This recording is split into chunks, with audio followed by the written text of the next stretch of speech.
Olá a todos, canal sobre motores. Hoje vamos desmontar este motor aqui. Este é um Mercedes-Benz OMM 501. Faz tempo que eu não tinha um 501 aqui no canal. Faz tempo que eu não conserto esse motor, acho que já está na hora. Então, uma breve história desse motor. Esse motor é de um inscrito meu de Moscou, foi retirado de um caminhão assim.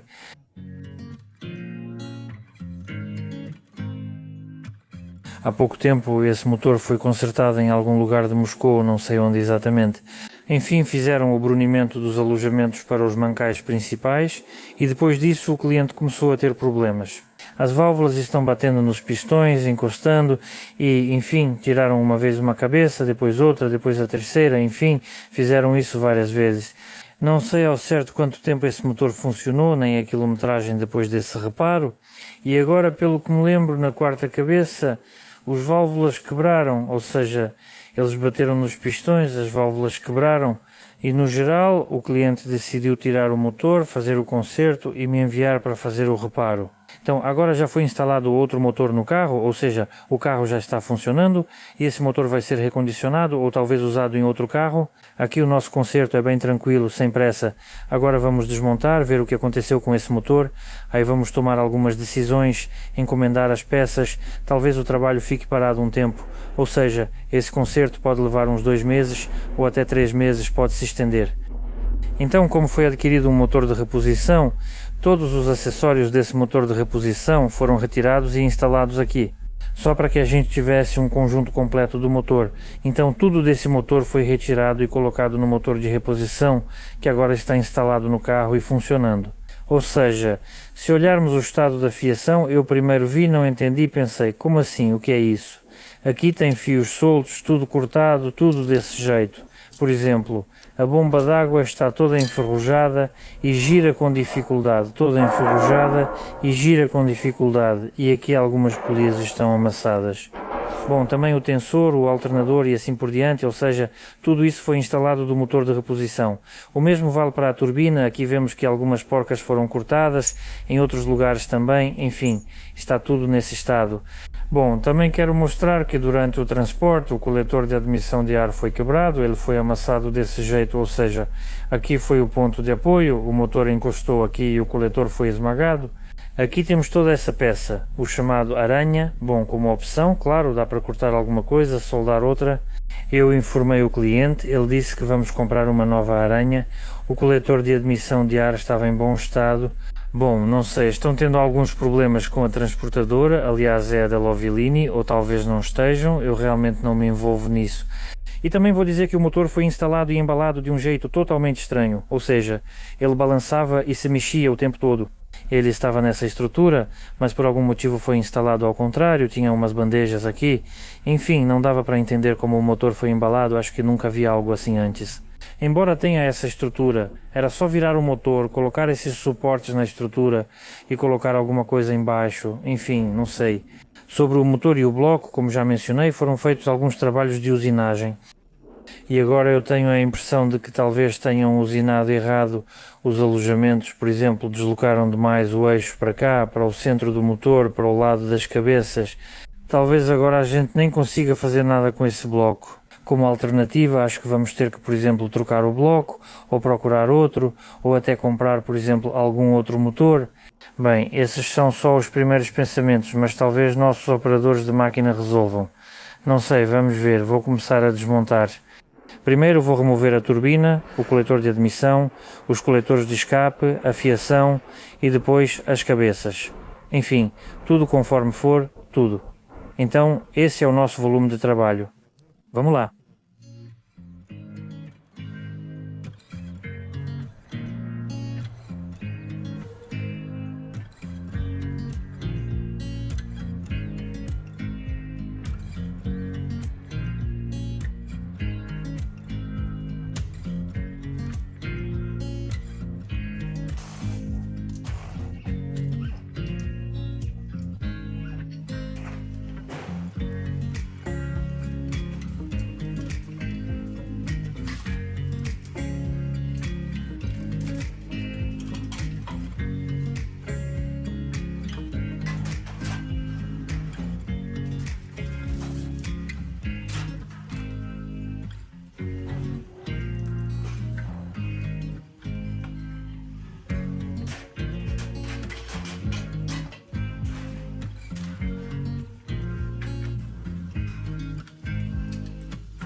Então tirei as cabeças e estou tentando entender por que os pistões estão batendo nas válvulas.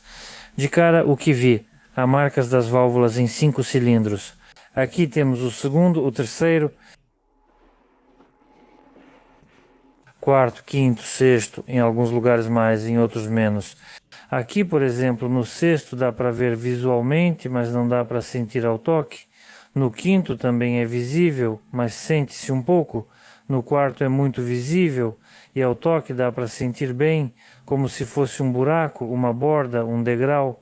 Ou seja, no quarto cilindro temos a maior marca do contato da válvula, exceto pelo primeiro cilindro, e sobre o primeiro cilindro tem um detalhe interessante. Agora vou falar, primeiro quero dizer que já sei com certeza que esse tucho vai precisar ser substituído. Vemos que está nesse estado todo descascado, além disso a guia caiu, ele acabou girando ali e consequentemente danificou o comando de válvulas. Além disso, esse tucho, esse rolete, ficou em vários ângulos diferentes, ou seja, o tucho precisa ser substituído e também o comando de válvulas foi danificado, os roletes comeram ele, então o comando também precisa ser trocado. Isso é 100% certo. Bem, esse aqui é o tucho mais danificado, alguns estão nesse estado, ou seja, vemos que estão descascados pela metade, enfim, praticamente todos estão assim, então todos os tuchos precisam ser descartados, o comando de válvulas também precisa ser descartado, isso é 100% certo. Agora sobre as válvulas e os pistões, porque eles se encontram? Então, estou folheando a literatura, lembrando de algumas coisas de cabeça, pegando outras da literatura, tentando entender. Já medi o ressalto das camisas acima do bloco dos cilindros. No geral está tudo certo, lá está em torno de 25 a 27. Pela literatura, o valor é até 30. Aqui temos 25. Ou seja, no geral está tudo certo, não há nenhuma reclamação. Depois medi o ressalto do pistão acima do bloco dos cilindros. Aqui vemos que o bloco está em 0. O pistão está em mais 22 centésimos, mais uma vez, o bloco está em 0. O pistão está com mais 22, o pistão está com 22, 23 centésimos. Então, de acordo com a literatura, o ressalto do pistão em relação ao bloco do cárter, ao bloco dos cilindros, deve ser de 0,27 a 0,61. Este pistão tem um ressalto de 22 centésimos, ou seja, ele está 5 centésimos abaixo do normal. Meio décimo ele ainda pode estar até 4 décimos mais alto. E mesmo assim ele não deve tocar na válvula. Ou seja, o ressalto dos pistões e das camisas está correto, verifiquei todos os pistões e apresentam praticamente o mesmo ressalto. Bom, mais ou menos de 0,15 a 0,25 milímetros, ou seja, todos estão abaixo do padrão e dá para ver que eles foram usinados na máquina. Este local aqui já foi usinado, tiraram mais do que o necessário, ou seja, com uma margem de segurança e mesmo assim o problema não desapareceu. Mesmo assim a válvula ainda está batendo no pistão. Além disso, eu também fiz medições para ver o quanto a válvula está afundada. Também temos certos parâmetros para isso, e o afundamento da válvula em relação ao plano da junta do cabeçote do cilindro está entre 0,7 e 1,05. Então dá cerca de 0,7 décimos ou digamos 1 milímetro, vamos arredondar para 1 ou exatamente 1 milímetro. Essa é a medida da superfície de assentamento do cabeçote até a própria válvula, ela deve estar entre 0,7 e 1. Então olhamos na nossa cabeça, ajustamos para que fique em 0. Bom, e agora passamos para a válvula e observamos. Aqui temos 1 milímetro, 1,2, 1,3, 1,4, 1,4, 5, ou seja, a válvula também está mais baixa, mais distante do pistão. Bom, e eu já medi tudo. Também observamos, por exemplo, 0 milímetros, 10, 20, 30, 35. Ou seja, todas as válvulas estão mais baixas do que deveriam, o pistão está mais distante da cabeça, as válvulas estão mais distantes do pistão, ou seja, em todos os lugares temos folga. Ainda não sei porque o pistão colido com as válvulas, não consigo entender isso. Agora então voltamos ao primeiro cilindro onde não temos marcas das válvulas. Ou seja, vemos que o pistão está completamente limpo, não há marcas em lugar nenhum, então a saliência do pistão é exatamente a mesma. Vemos que o bloco está em 0, o pistão é 7, 17 centésimos, bem, ele está 4 centésimos mais baixo. Aqui ainda pode haver desnível, então o ressalto é quase igual, com diferença de poucos centésimos, mas isso não importa tanto. Mas o que vemos, o mais interessante, é que esse pistão aqui é diferente.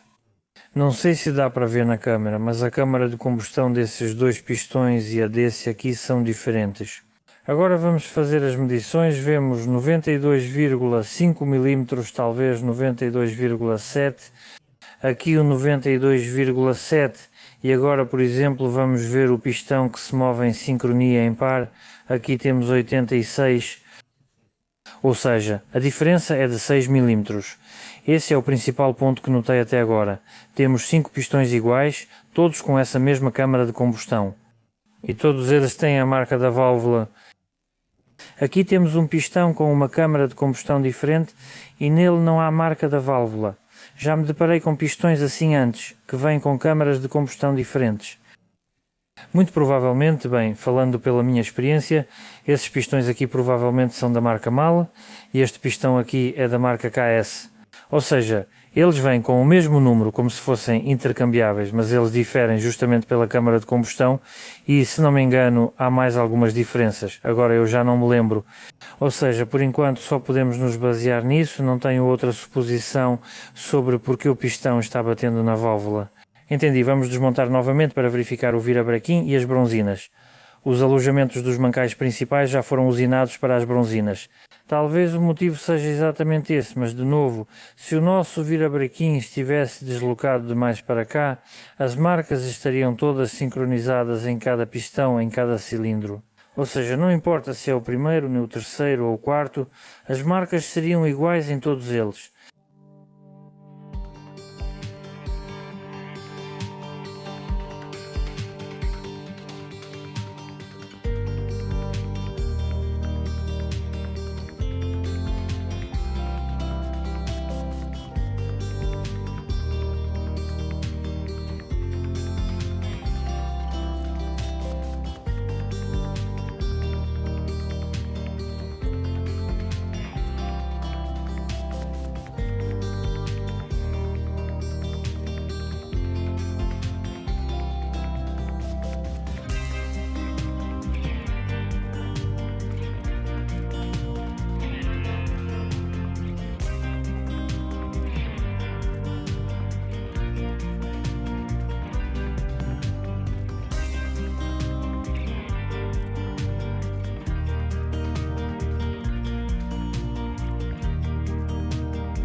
o motor está desmontado e o que posso dizer é o seguinte.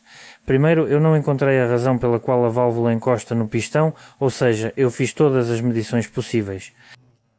Isso inclui o ressalto da camisa acima do bloco de cilindros, o ressalto do pistão acima do bloco de cilindros, a altura de compressão do pistão, o comprimento total da biela, a profundidade de assentamento das válvulas, a altura máxima permitida do cabeçote e assim por diante. Ou seja, acho que já verifiquei tudo o que era possível e por enquanto não tenho nenhuma explicação para o motivo disso estar acontecendo. Também desmontei um cabeçote. Este é o nosso segundo cilindro, onde estavam as maiores marcas no pistão. Além disso, no geral, está tudo bem aqui. As válvulas acho que até foram instaladas novas. Em algum lugar ali eu vi a inscrição OE, Alemanha. Mas novamente temos um pistão que tem a mesma altura de compressão, o mesmo ressalto acima do bloco, mas nele não há marcas das válvulas. Ou seja, sobre esses pistões, ambos são fabricados pela empresa Mahle. Vemos que há a inscrição Mahle em ambos os pistões e também há o símbolo da Mercedes em ambos os pistões. Bem, como já disse várias vezes, a Mahle é a fornecedora da linha de montagem, mas esses pistões têm números diferentes. Aqui está 130L, 134 mais aqui. 130L, 118, o pistão tem um número diferente, claro, eles diferem pela câmara de combustão e também diferem em altura.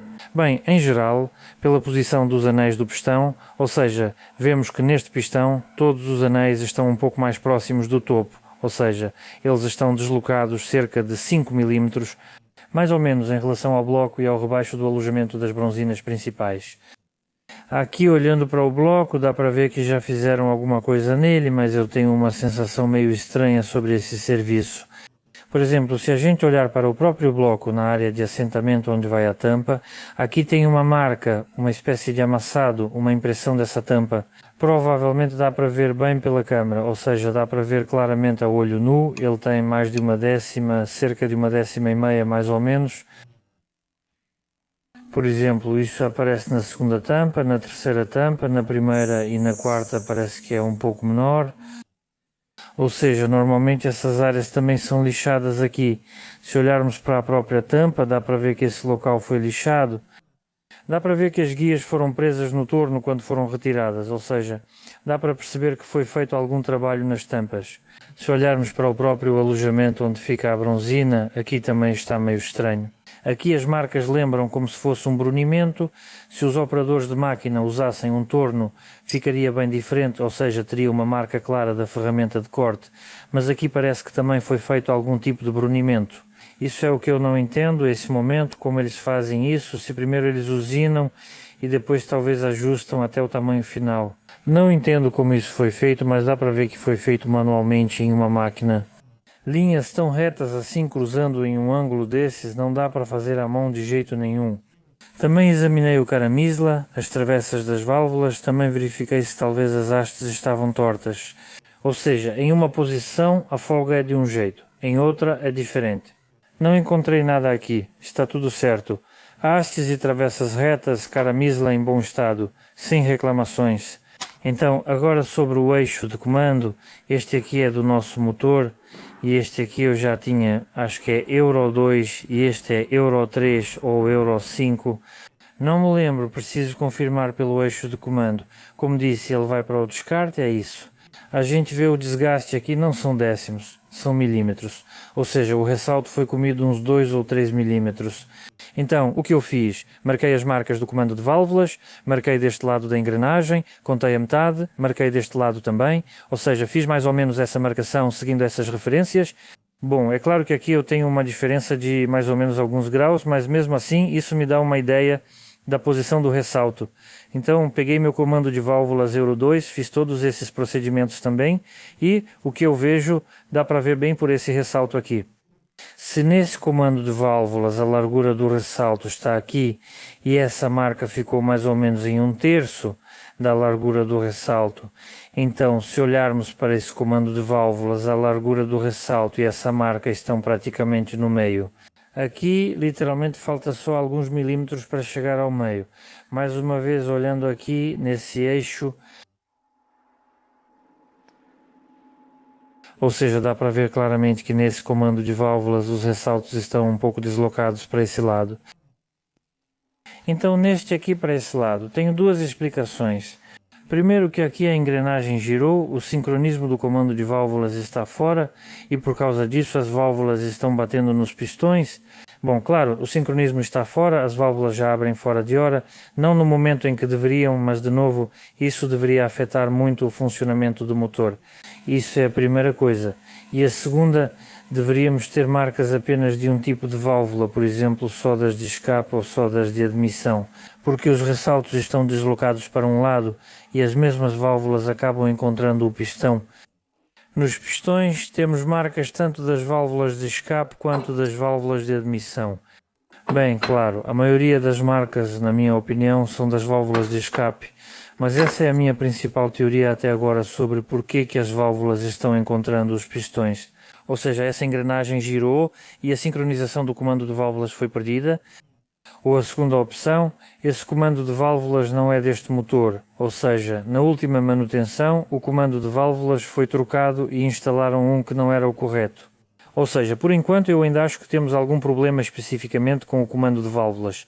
Ou instalaram o comando errado ou a engrenagem do comando girou. Bom, não sei. Normalmente as engrenagens giram em motores de 6 cilindros em linha, nos quais neste ponto temos a transmissão do compressor. Quando algo acontece com o compressor, ele trava aqui, a engrenagem gira no eixo, mas em tais eixos de comando de válvulas eu nunca vi essa engrenagem girar em relação ao próprio eixo. Bem, então por enquanto eu não tenho explicações de por que os pistões estão batendo nas válvulas. Vamos pensar mais sobre isso, agora vou conversar mais um pouco. Vou perguntar aos clientes quais serviços foram feitos nesse motor, quanto ele rodou após o conserto, entre outros detalhes. Então, agora sobre o estado do motor, dá para ver que ele passou por um conserto, que fizeram alguma coisa nele. Por exemplo, as buchas do comando de válvulas não foram trocadas, dá para sentir o desgaste só de tocar.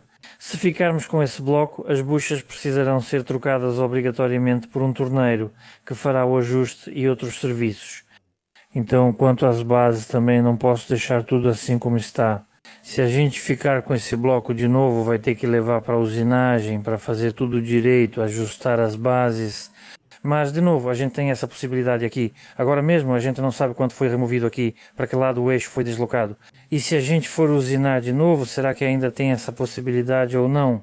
Se ficarmos com esse bloco, será obrigatório usinar a superfície de assentamento do cabeçote, o alojamento do comando de válvulas e trocar o comando de válvulas por um novo. Como eu mostrei, aqui está bem desgastado, tudo foi comido. E o comando de válvulas precisa ser escolhido exatamente pelo código VIN. Como eu já disse, talvez o comando de válvulas que está instalado não seja o correto, esse comando de válvulas não serve, o meu aqui é Euro 2. Então, as camisas precisam ser trocadas por causa dos pistões. Aqui vemos esses riscos na saia. Não sei de onde veio a limalha, mas na minha opinião, uma das possibilidades é que, depois de usinarem os mancais, não lavaram os canais de óleo, não retiraram as tampas e, no geral, não sopraram nem lavaram lá dentro. Ficou limalha, essa de ferro fundido, e ela circulou pelo sistema.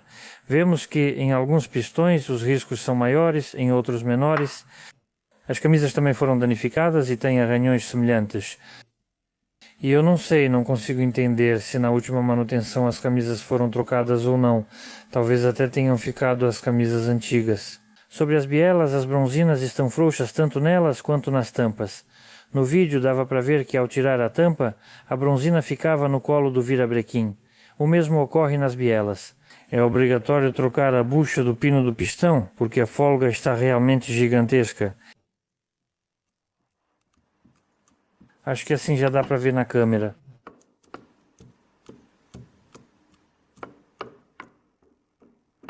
Ou seja, é obrigatório trocar as buchas, a biela e também verificar o encaixe dos mancais das bielas.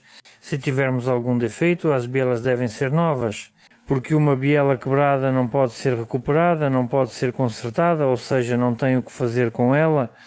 Sobre o virabrequim, pelo que vejo visualmente, parece que está tudo bem, mas é preciso fazer medições, ainda não cheguei a essa parte. Quanto às cabeças, elas vão para a retífica plana. Vemos que há um buraco assim, não sei se na última manutenção foi feito algo com essa superfície ou não. Também é obrigatória a substituição das buchas guia e das válvulas de escape. Tem essa folga aqui. Se as de admissão ainda estão mais ou menos, as de escape precisam ser substituídas com certeza.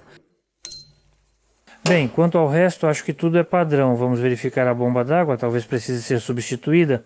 Também precisamos de uma turbina nova, porque essa turbina é de um motor recondicionado, ela está toda cheia de óleo, precisa de reparo no compressor e assim por diante, ou seja, basicamente tudo padrão. E como eu mostrei, precisamos desse coletor de admissão de ar novo, ou melhor, usado, mas em bom estado. Com isso vou encerrar a série sobre a desmontagem. Muito obrigado a todos por assistirem, boa sorte para todos, até mais.